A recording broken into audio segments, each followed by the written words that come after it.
তোমার গায়ে লাগে না ধুলো,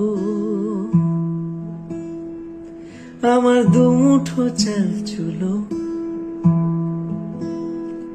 তোমার গায়ে লাগে না ধুলো।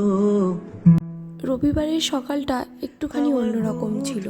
এমন একটা দমকা হাওয়া দিচ্ছিল, অল্প অল্প বৃষ্টিও হচ্ছিল, জানো কেমন একটু লাগছিল। একটুখানি বেলকনিতে দাঁড়িয়ে তারপরে ফ্রেশ হয়ে গেছিলাম বাজারে দুজনে।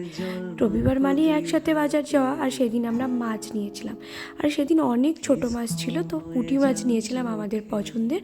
আর আসার সময় এই দাদুটার কাছ থেকে পাকা পেঁপে নিয়েছিলাম। আগে যেগুলো গ্রামে খুব সহজেই পাওয়া যেত, এখন না সেগুলো পাওয়াই যায় না।